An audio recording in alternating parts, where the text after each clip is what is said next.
Bonjour, c'est Steve, j'espère que vous allez bien. Alors aujourd'hui je vous filme avec mon iPhone et en extérieur, donc si je regarde pas tout à fait dans l'objectif de la caméra, ne m'en veuillez pas. Et j'espère qu'il n'y a pas trop de vent et que vous allez bien m'entendre. Alors comme vous le voyez, j'ai changé de décor et puis j'ai décidé de revenir sur mes terres natales en Beauce. Ça me fait du bien, j'avais besoin d'apaisement, j'avais besoin de trouver un contexte familier, quelque chose d'émotionnellement sécure, qui évite de brasser voilà, des choses un peu douloureuses, même pour pas dire insupportables. Alors voilà, ça me fait du bien de revenir ici, au moins je suis au calme, en pleine nature, et ça me permet non pas de négliger ce qui m'arrive, mais en tout cas de réfléchir à tête froide et de pouvoir faire un pas de côté pour mieux considérer, accueillir tout ce qui m'arrive dans ma vie. Alors, il n'y a pas de catastrophe en fait. C'est ça en fait que l'avantage de pouvoir faire un pas de côté, c'est de se rendre compte que même s'il y a de la douleur, même s'il y a de la souffrance qui est ressentie, il n'y a pas de catastrophe. Et en ce sens, c'est beaucoup plus positif pour aller de l'avant. On est beaucoup plus dans une dynamique pour avancer. Alors je dis pas que c'est simple, je dis pas que c'est fluide. Quand on vit un deuil relationnel, quand on perd quelqu'un de proche dans sa vie aussi, je pense que ça fait un peu le même effet qu'un pavé dans une mare en fait. Le point d'impact est extrêmement fort, mais une fois que l'impact est passé, il y a une propagation d'ondes en fait. Et ce qui fait qu'il y a une oscillation toujours de vagues émotionnelles qui traversent la personne. C'est comme s'il y avait un pavé qui nous transperçait le thorax, et puis il y a des répliques, un peu comme des répliques sismiques, où à un moment ça se calme, à un moment ça revient, à un moment ça se recalme, et puis à un moment il y a encore une nouvelle onde qui arrive. Et je pense que avec le temps, les ondes vont être de plus en plus espacées, et elles seront de moins en moins intenses. Je pense encore être proche de l'épicentre en ce moment, mais j'arrive à prendre un petit peu de recul et ça fait du bien. Alors aujourd'hui j'aimerais bien voir avec vous et traiter cette question, parce que je suis en train de lire un peu là-dessus. Pourquoi on répète souvent les mêmes schémas? Pourquoi on se remet toujours en couple par exemple avec une personne qui au bout de quelques années va nous abandonner? Pourquoi on se remet toujours dans des schémas de relations toxiques? Pourquoi on rencontre toujours un employeur qui peut être vraiment persécutant vis-à-vis de vous? Ce qui se passe, c'est que lorsqu'on a vécu un traumatisme durant notre enfance, ou même plus tard, mais en tout cas dans notre vie, et lorsque ce traumatisme n'a pas été traité, notre corps garde une empreinte émotionnelle. Et tant que ce traumatisme n'est pas résolu, eh bien vous allez vous rendre compte que inéluctablement, vous allez vous retrouver dans des situations similaires. Ça va faire toujours écho à la blessure initiale. Comme si votre corps et votre esprit vous remettez toujours dans des conditions presque similaires pour que vous puissiez revivre à nouveau cette situation. C'est assez déroutant, c'est assez incroyable, parce que on pourrait se dire c'est bon, j'ai eu mon lot, j'ai suffisamment souffert, j'ai pu réfléchir sur la situation, mais de manière incroyable, lorsqu'on regarde avec du recul, on se rend compte que on remet les pieds dans ce même type de contexte, dans ce même type de configuration. Ça peut vraiment être déroutant. Ce qu'il y a à faire dans ce cas précis, c'est non pas de vous blâmer, non pas de culpabiliser, mais d'essayer de comprendre déjà ce mécanisme. Ce qui se met en place en fait, lorsque vous vivez de manière itérative ce genre de phénomène, ce genre de traumatisme à répétition, qui va réveiller un peu la même douleur, la même blessure, c'est que votre corps et votre esprit recherchent quelque part à être dans une sorte de dépendance par rapport à cette situation. Parce que lorsque ce traumatisme non traité est devenu quelque part au fil des années une manière de fonctionner, eh bien, lorsque il n'y a plus la douleur liée à ce traumatisme, on ressent comme une sensation de vide. Pourquoi? Parce qu'on a fait de ce mécanisme qui prend racine dans ce traumatisme une norme, une normalité, une manière de fonctionner. Un enfant qui a vécu dans une famille où les parents se parlaient mal, où les parents étaient agressifs entre eux, il n'est pas anodin qu'il se retrouve à l'âge adulte dans ce type de contexte parce qu'il a fait de ce climat relationnel une sorte de norme, d'accord ? Si cet enfant a vécu de l'oubli, si cet enfant a vécu du rejet, inéluctablement il se retrouvera dans des situations similaires. Parce que son corps, son organisme, ses neurotransmetteurs, ses hormones ont déclenché un afflux d'hormones, un afflux de neurotransmetteurs qui ont donné une consistance, qui ont donné un sens à cet état d'être.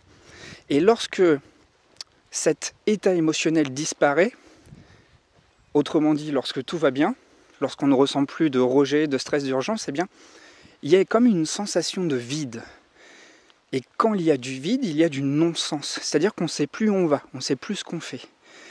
Et bizarrement, mécaniquement, c'est là où on va se remettre inconsciemment, c'est le subconscient qui va vous faire mettre les pieds là où vous allez à nouveau souffrir, là où vous allez encore revivre cette blessure. Parce que cette blessure, attendez, je change de main, hop, voilà, j'avais mal.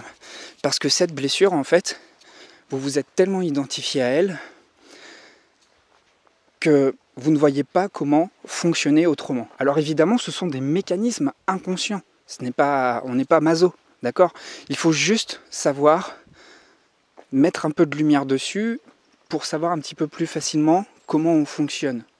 De même, je vous donne un autre exemple. C'est très typique de tout ce qui est dépendance affective et c'est pas uniquement par rapport aux relations, par rapport au couple. On peut être dépendant affectif sur des situations qui nous sont nocives. Par exemple, vous allez au bureau, vous vivez un quotidien hyper stressant au bureau. Lorsque vous rentrez chez vous, vous avez peut-être l'habitude de boire un verre de vin, de boire une bière ou de vous fumer un pétard peut-être pour vous ankyloser, pour vous anesthésier. C'est une manière de ne pas trop souffrir, en tout cas d'éteindre tout votre niveau de stress émotionnel. Et puis bizarrement, une fois que vous êtes détendu, vous avez mangé, vous allez vous asseoir dans votre canapé et vous allez vous remettre une série Netflix ou un documentaire du type Faites entrer l'accusé, où vous allez revivre des émotions assez intenses, de la peur, de la colère, de l'indignation, de la frustration, de la tristesse. Et ça va vous remettre dans un état que vous avez vécu au travail, un état qui, somme toute, est familier. Et puisque cet état est familier, il va générer une certaine forme de sécurité émotionnelle. Et là, on parle de zone de confort émotionnel, même si ces sensations sont désagréables. Et ça, c'est incroyable. C'est incroyable la manière dont notre corps réagit, la mécanique des hormones. C'est que même si les situations que l'on vit ne nous sont pas favorables, ne nous sont pas agréables, ne nous sont pas épanouissantes, eh bien indéniablement, on va se mettre inconsciemment à les reproduire en s'exposant en tout cas à du contenu, à de l'information qui nous font revivre des situations parce que nous sommes familiers avec ces situations. Alors, comment faire pour sortir de la dépendance affective ? Comment faire pour sortir de ces schémas-là ? Eh bien justement, c'est prendre le modèle à contre-pied et s'autoriser de manière consciente à cultiver, à faire émerger de nouveaux ressentis. Pourquoi de nouveaux ressentis ? Eh bien pour reconfigurer notre manière de penser, notre manière d'être, notre manière d'exister, pour redonner un sens nouveau à qui nous sommes, à notre être, à notre existence, à la direction qu'on veut prendre. Tant que on n'a pas pris conscience de nos mécanismes, eh bien, c'est compliqué de déjouer ce que l'on joue comme trame en pilote automatique. Et on joue tous cette trame en pilote automatique. Il n'y a pas que vous, il n'y a pas que moi, il n'y a pas que les hypersensibles, c'est tout le monde en fait. Et ce qui va nous aider justement à déceler ces mécanismes, c'est déjà être dans l'observation de nos habitudes au quotidien, mais aussi dans l'accueil de nos émotions. Qu'est-ce qu'on fait chez soi ? Qu'est-ce qu'on fait chez soi lorsqu'on se lève le matin ? Est-ce que direct lorsque vous vous levez, vous mettez la radio, vous écoutez les infos, vous mettez BFM ? Est-ce que vous prenez direct un café ? Est-ce que vous pensez directement à votre trajet en voiture qui va être stressant parce que vous savez qu'il va y avoir des bouchons et que vous êtes déjà d'emblée en retard ? Est-ce que vous êtes déjà dans cet état émotionnel ? Est-ce qu'une fois au bureau, vous êtes déjà en train d'anticiper la réaction de vos collègues suite à votre retard ? quel que soit votre quotidien, soyez attentif à ce que vous ressentez. Accueillez ces émotions, sans les juger, sans vous blâmer, sans culpabiliser évidemment. Accueillez ça et essayez de voir du mieux que vous pouvez. Est-ce que ce sont vraiment des schémas récurrents? Est-ce que ce sont des sensations récurrentes? Est-ce que c'est votre manière d'être? Ça va vous permettre de ne plus vous identifier à ces émotions désagréables, malaisantes, qui donnent un sens biaisé à votre existence, car votre moi authentique, votre moi conscient est bien plus grand, bien plus élevé que ça. D'accord? Vraiment être conscient des émotions qui vous traversent, ça va vous permettre de saisir beaucoup plus facilement la météo qui est en vous, et ça va vous permettre aussi de mettre en place, en tout cas, de nouvelles habitudes, de mieux vous ressentir. Il est donc important de s'approprier son corps pour ça, de s'approprier son corps pour lui donner l'opportunité de vivre d'autres expériences que celles qu'il vit en pilote automatique au quotidien. Apportez de la présence à votre corps. Apporter de la présence à votre corps, déjà par la gestion de vos pensées, ça passe par la méditation, ça passe aussi par évidemment de l'exercice physique, de la nourriture saine, par des relations sympathiques aussi. Si dans votre entourage vous déplorez que soit vous êtes seul, soit que vos amis, ou votre entourage plutôt, même votre famille, ne constitue pas un échange très constructif pour vous, vous constatez que ça ne vous permet pas vraiment de vous épanouir, en tout cas d'être entendu, il ne tient qu'à vous en fait de réorganiser tout ce tissu social. Il ne tient qu'à vous de réorganiser toutes vos habitudes. Le matin, lorsque vous vous levez, peut-être qu'au lieu d'écouter les informations, peut-être qu'au lieu d'être dans le speed et de se lever à la dernière minute, peut-être pourriez-vous vous aménager un temps, prendre ce temps que personne ne vous donnera. Vous lever un petit peu plus tôt pour, je ne sais pas, faire une séance de yoga, faire des séances d'étirement, faire une séance de méditation, ou simplement écouter de la musique sans être dans quelque chose sans chercher l'activité assez rigoureuse de méditer ou de faire du yoga, mais simplement prendre du plaisir. Juste vous faire un kiff. Prendre du plaisir et vous ressentir autrement. Au fur et à mesure que vous allez répéter ça, vous allez vous rendre compte que vous allez vous percevoir autrement. Vous allez pouvoir donner un nouveau sens, une nouvelle direction. Vous allez donc avoir de nouveaux ressentis. Vos nouveaux ressentis vont générer donc de nouvelles émotions. Ces nouvelles émotions vont générer de nouvelles pensées. Ces nouvelles pensées qui vont être régénérées vont entraîner de manière vertueuse de nouveaux comportements. C'est là qu'on parle de spirale vertueuse.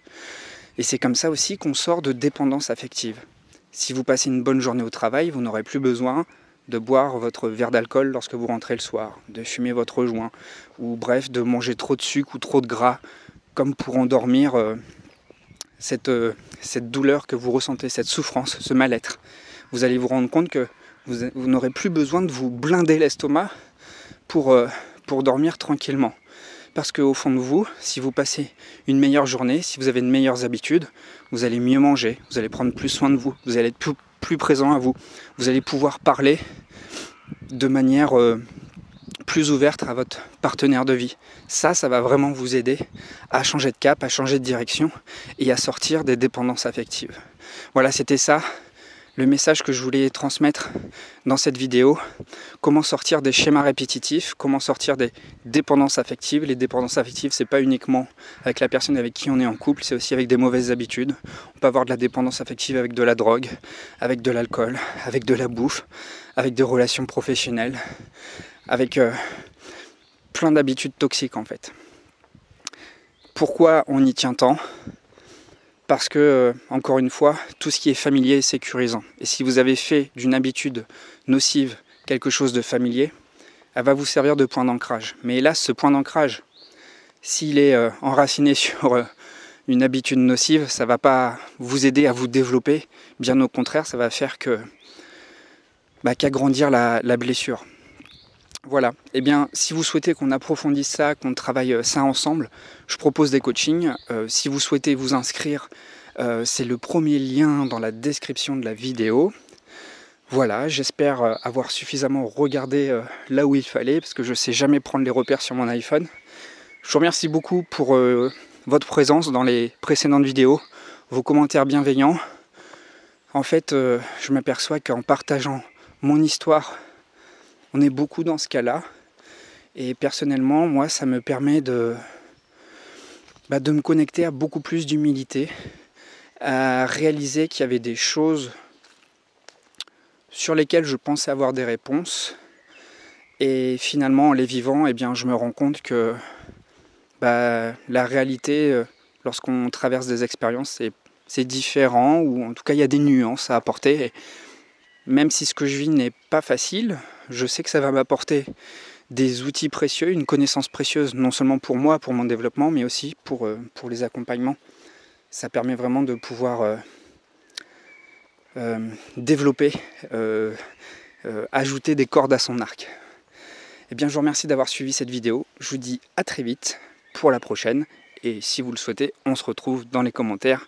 Prenez bien soin de vous et soyez attentifs à ce que vous vivez au quotidien. Le secret, c'est vraiment la présence à soi. Prenez bien soin de vous. Ciao.